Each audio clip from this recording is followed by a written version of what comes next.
सबको ही करने पड़े अपने अपने युद्ध, सबको ही करने पड़े अपने अपने युद्ध, चाहे राजा राम हो चाहे गौतम बुद्ध। नमस्कार दोस्तों, मैं हूं अजय सिंह राजपूत और आपका स्वागत करता हूं अपने YouTube चैनल सुपर मास्टर में।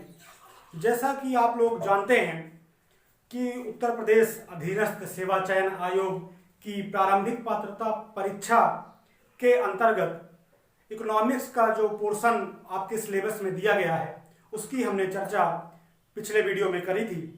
आज हम जानेंगे कि जो आपके उस सिलेबस में पहला बिंदु या पहला टॉपिक है योजना आयोग, उसके बाद तो चलिए साथियों शुरू करते हैं और बिंदुवार समझने की कोशिश करते हैं कि योजना आयोग के क्या मुख्य बिंदु हैं और कहां से इस परीक्षा में आपके प्रश्न बनने वाले हैं। तो जैसा कि सबसे पहला बिंदु और सबसे प्रमुख बिंदु तो यही है कि योजना आयोग की स्थापना। तो योजना आयोग की स्थापना 15 मार्च 1950 को हुई थी। जी हाँ साथियों, योजना आयोग की जो स्थापना हुई है वो मार्च 1950 में हुई है और सबसे महत्वपूर्ण बिंदु है ये, क्योंकि इसी से मैंने देखा कि पूर्व की परीक्षाओं में आपके प्रश्न बने हैं। पूछा गया है कि योजना आयोग की स्थापना कब हुई है, या योजना आयोग स्थापना की तिथि बताइए, या योजना आयोग किस सन में इसका निर्माण हुआ था। तो इस तरह के प्रश्न बने हैं इस बिंदु से। तो इसको ध्यान में रखिएगा कि योजना आयोग की जो स्थापना हुई है वो मार्च 15 1950 में हुई है। और जो स्थापना हुई है इस आयोग की, तो इसके स्थापना के पीछे एक समिति का महत्वपूर्ण योगदान रहा है। तो उस समिति की भी यहाँ पर हम चर्चा करेंगे। और दूसरा जो प्रमुख बिंदु होगा हमारा वो ये है कि केसी नियोगी जी के नाम से एक समिति का निर्माण हुआ था, जिसका जो समयकाल है वो 1946 है। 1946 में केसी नियोगी समिति का एक निर्माण होता है और उस समिति में यह चर्चा परिचर्चा के माध्यम से इस अंतिम परिणाम तक पहुंचते हैं कि देश में ये जो ब्रिटिश काल में आर्थिक और सामाजिक और राजनीतिक देश का एक तरह से हनन हुआ है, उसका विकास और उसकी पुनर्स्थापना के लिए एक ऐसा आयोग बनाया जाए जो पंचवर्षीय योजनाएं या नियोजन काल को प्रारूपित करेगा और हमारे देश के विकास में योगदान देगा। तो केसी नियोगी समिति बनी थी जो 1946 में, ये एक महत्वपूर्ण बिंदु है, इसको आपको ध्यान में रखना होगा। और जो अगला महत्वपूर्ण बिंदु है वो यह है कि जो योजना आयोग की स्थापना हुई है वह एक गैर संवैधानिक निकाय के तौर पर हुई है। यह संविधान का कोई हिस्सा नहीं है।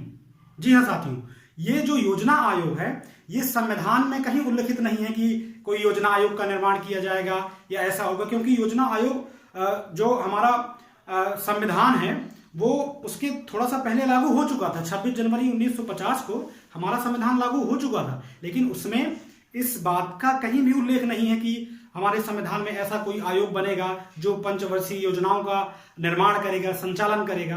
तो यह एक गैर संवैधानिक निकाय है। और दूसरी जो प्रमुख बात है वो यह है कि गैर संवैधानिक निकाय होने के साथ साथ ही यह एक परामर्शदात्री संस्था है। जी हाँ, यह सरकार को और उससे जुड़े हुए तंत्र को एक परामर्श देती है कि हमें पंचवर्षीय योजनाओं में किन किन क्षेत्रों को महत्व देना है, किन किन क्षेत्रों में ज्यादा फोकस करना है, कहाँ हमारी अर्थव्यवस्था में सुधार की आवश्यकता है। इन सारे बिंदुओं पर इसमें सलाह देती है। कौन देती है? योजना आयोग। और योजना आयोग सबसे बड़ा सहयोग करती है पंचवर्षीय योजनाओं के निर्माण में। तो दूसरा महत्वपूर्ण बिंदु है यह जो योजना आयोग है ये गैर संवैधानिक एवं परामर्शदात्री निकाय है। और इसी उपलक्ष्य में मैं आपको एक बड़ा ही इंटरेस्टिंग पॉइंट बताना चाहूंगा कि संविधान के अनुच्छेद 282 में हालांकि योजना आयोग का कोई जिक्र नहीं किया गया है, लेकिन वहां पर बात यह कही गई है कि अगर देश में या हमारी अर्थव्यवस्था में ऐसे कोई क्राइसिस आते हैं, ऐसी कोई घटना घटित हो जाती है जो अनएक्सपेक्टेड है, जिसकी हम पहले से कोई पूर्व धारणा नहीं लगा पाते हैं कि ऐसा कुछ हो सकता है, जैसे बाढ़ है, सूखा है या कोई महामारी आ जाती है, तो उसमें इस बात का उल्लेख किया गया है कि जो भारत सरकार है या जो हमारे देश की सरकार है वो इन विभिन्न क्षेत्रों में आर्थिक सहयोग करने के लिए विभिन्न योजनाओं का निर्माण करेगा।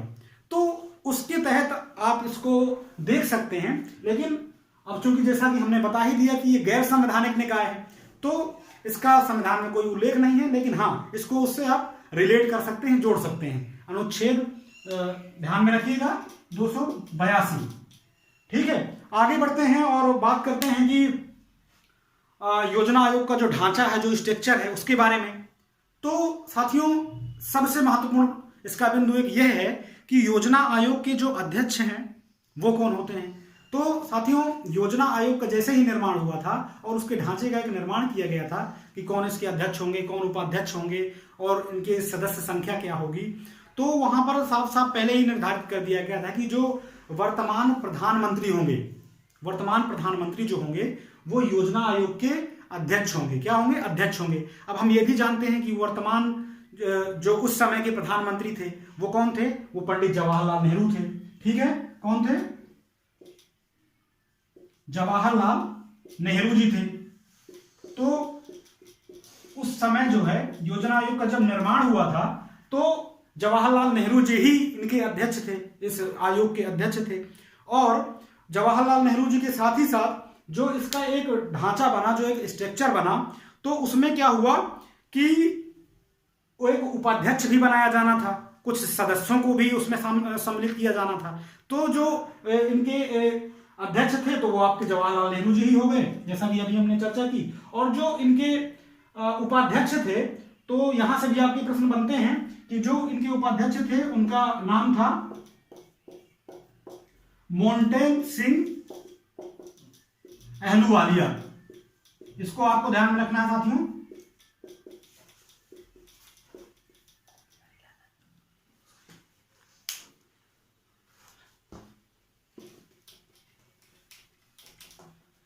साथियों, इनके जो इस आयोग के जो उपाध्यक्ष थे तो उनका भी आपको ध्यान में रखना है। और ये आपको हम यहां पर बताते हैं कि जो पहले इनके उपाध्यक्ष थे वो गुलजारी लाल नंदा थे।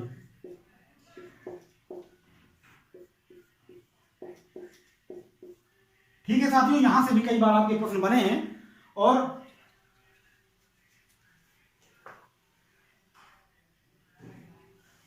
यहां से भी आपके कई बार प्रश्न बने हैं। यहां इस पॉइंट को भी आपको ध्यान में रखना है कि जो योजना आयोग के जो प्रथम उपाध्यक्ष थे वो आपके गुलजारी लाल नंदा थे।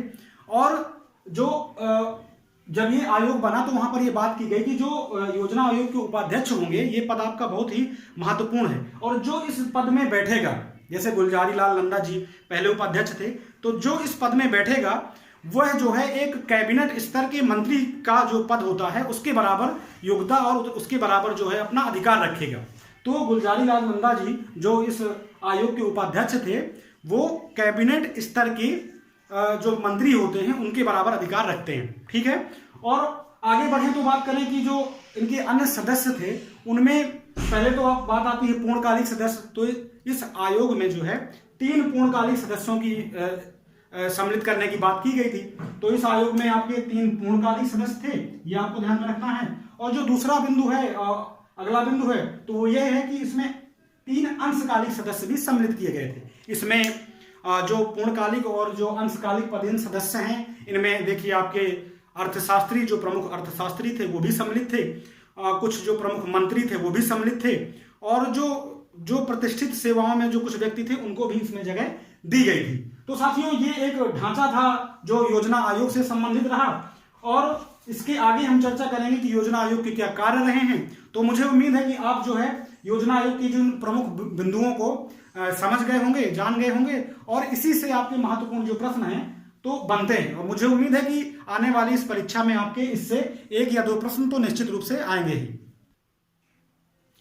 तो चलिए साथियों, जैसा कि अभी तक हमने देखा योजना आयोग की स्थापना कब हुई, उसके अध्यक्ष कौन थे, किस समिति के अंतर्गत योजना आयोग की स्थापना हुई थी, और अब हम देखेंगे कि योजना आयोग के कार्य क्या हैं, जो एक बहुत ही मुख्य टॉपिक है और इससे आपके प्रश्न भी बनते हैं।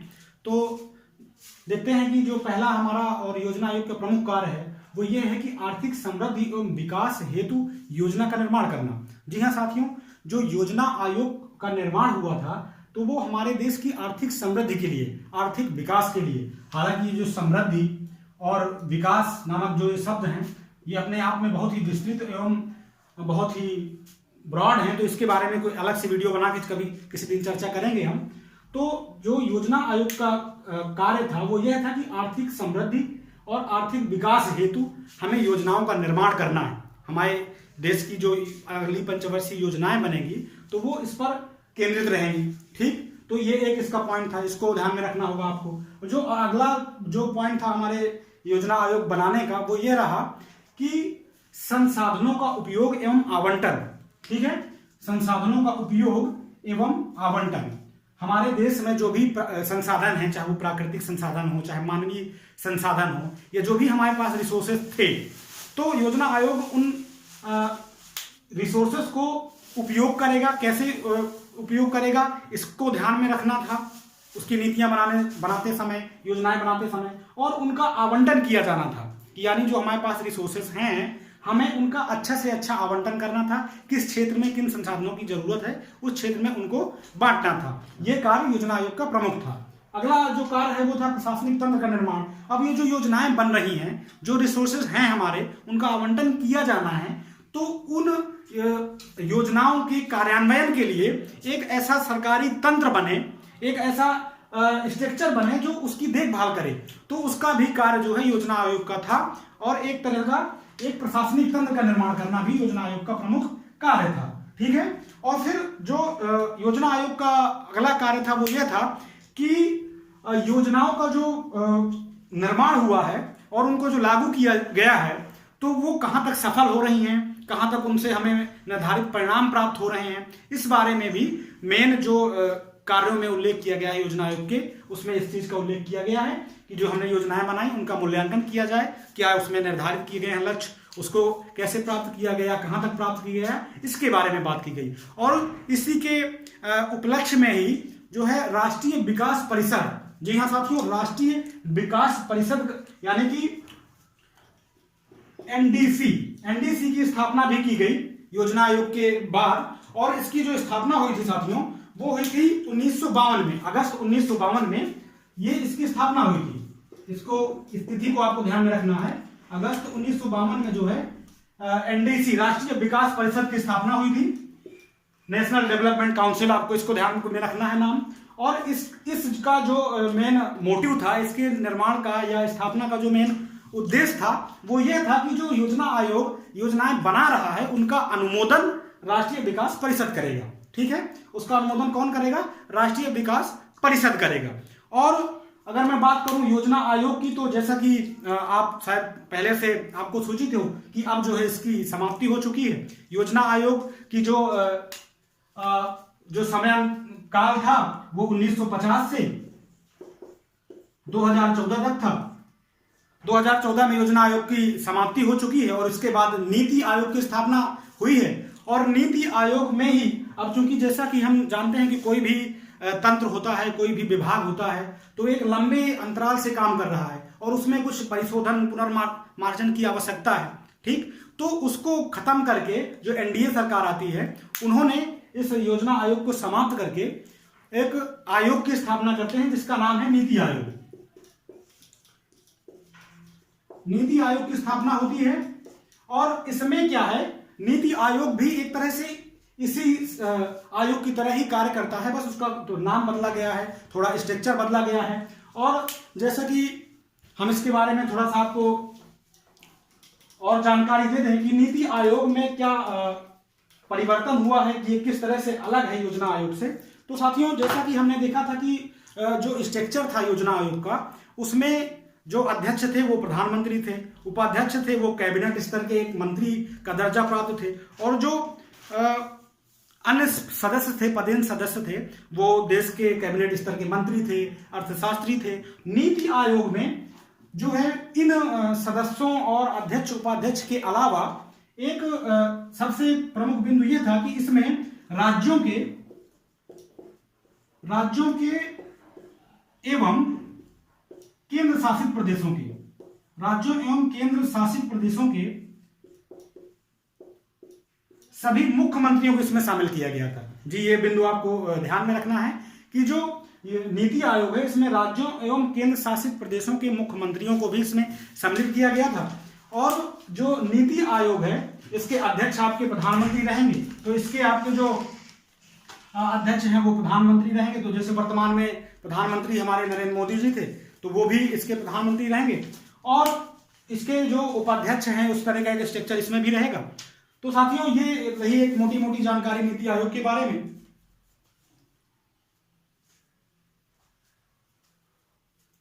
आगे बढ़ते हैं साथियों, और इसमें मुझे लगता है कि काफी पूरी जानकारी हमने इसमें दे दी है। और जो